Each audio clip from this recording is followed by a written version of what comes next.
जय माता दी। नमस्कार मित्रों, आज मैं आपको नवरात्र की संपूर्ण कथा, पूजा विधि और नवरात्र व्रत के महत्व के बारे में बताता हूँ। कृपया ध्यानपूर्वक सुने। देवताओं के गुरु बृहस्पति जी ने सृष्टि को बनाने वाले ब्रह्मा जी से पूछा कि हे ब्रह्मा, आप सभी शास्त्रों को जानने वाले हैं, आप कृपा कर बताएं कि माँ भगवती की प्रसन्नता के लिए किया जाने वाला नवरात्र व्रत क्यों किया जाता है। इस व्रत को पहले किसने किया और इस व्रत का फल क्या है। ब्रह्मा जी ने कहा, हे देवगुरु, तुमने जगत के कल्याण के लिए बहुत अच्छा प्रश्न किया है। प्रत्येक वर्ष में 4 बार नवरात्र व्रत होते हैं। चैत्र, आषाढ़, आश्विन और माघ मास के शुक्ल पक्ष को इसके लिए निश्चित किया गया है। इन 4 में भी प्रमुख चैत्र और आश्विन मास के नवरात्र माने गए हैं। नवरात्र का व्रत करने वालों की सभी मनोकामनाएं पूर्ण होती है। माँ भगवती की कृपा से व्रत, पूजन और कथा श्रवण के साथ दान पुण्य करने वाला मोक्ष का अधिकारी बनता है।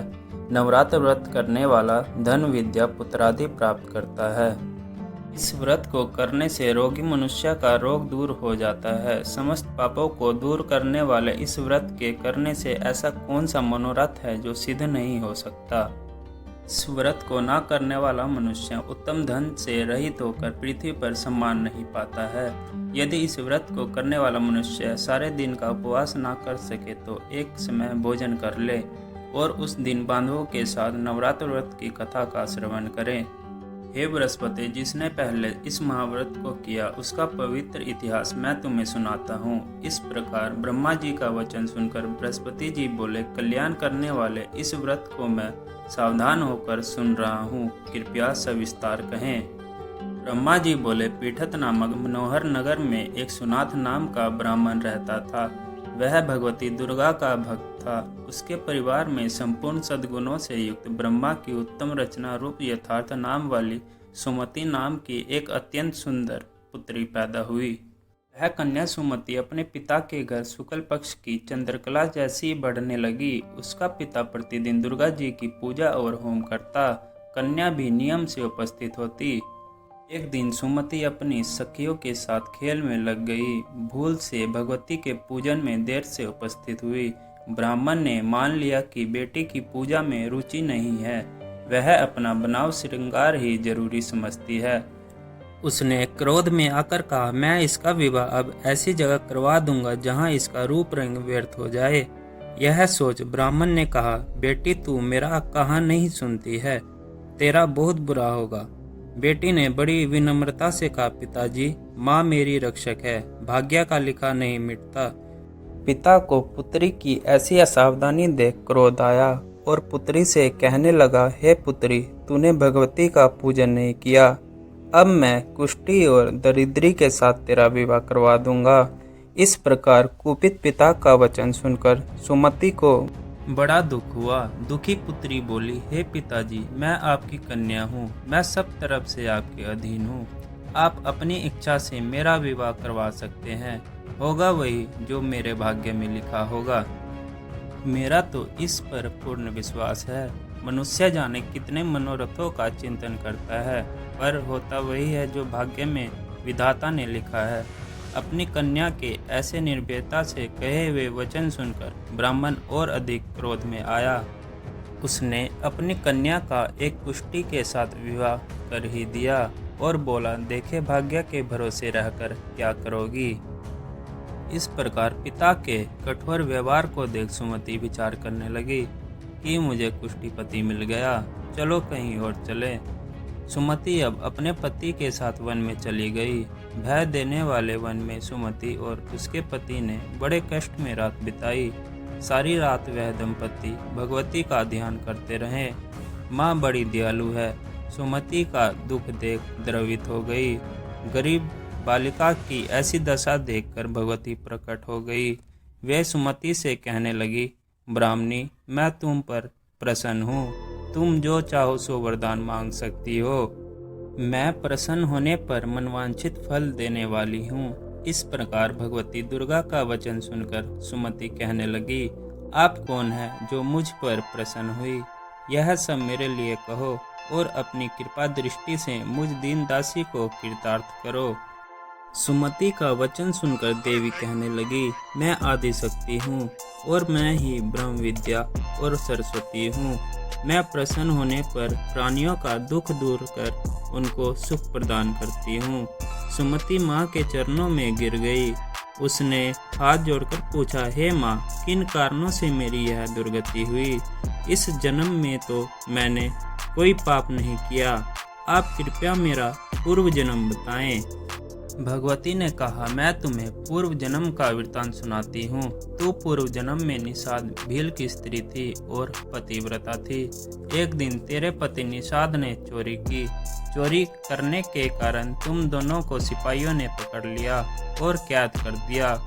उन लोगों ने तुझको और तेरे पति को भोजन नहीं दिया। भाग्य से वह नवरात्र था। नवरात्र में तुम्हें ना तो कुछ खाने को मिला और ना जल। इस प्रकार 9 दिन तक नवरात्र का व्रत हो गया। हे सुमति, उन दिनों में जो व्रत हुआ उस व्रत के प्रभाव से प्रसन्न होकर तुम्हें उत्तम परिवार मिला था। उसी जन्म के व्रत के प्रभाव से मैंने दर्शन दिए हैं। अब तुम्हें मनवांछित वस्तु मिल रही है। तुम्हारी जो इच्छा हो सो मांगो। इस प्रकार दुर्गा के वचन सुन सुमति बोली, अगर आप मुझ पर प्रसन्न हैं तो हे दुर्गे, कृपया मेरे पति का कोढ़ दूर करो। देवी कहने लगी, उन दिनों में जो तुमने व्रत किया उस व्रत के मात्र 1 दिन का पुण्य अपने पति का कोढ़ ठीक करने के लिए अर्पण करो। मेरे प्रभाव से तेरा पति कोढ़ से रहित हो जाएगा। माँ दुर्गा की महिमा अपार है। किसी भी जन्म में किया पुण्य उसका नाम स्मरण व्रत भक्त को मनचाहा वरदान देता है। श्री ब्रह्मा जी ने कहा, देवी के वचन सुनकर सुमति बहुत प्रसन्न हुई। अपने पति को निरोग करने की इच्छा से माँ दुर्गा को प्रणाम कर बोली, माँ, तुम मुझ पर कृपा करो और अपने पूजन का फल देकर मेरे पति को निरोग कर दो। सुमति के पति का शरीर भगवती दुर्गा की कृपा से कांति युक्त हो गया।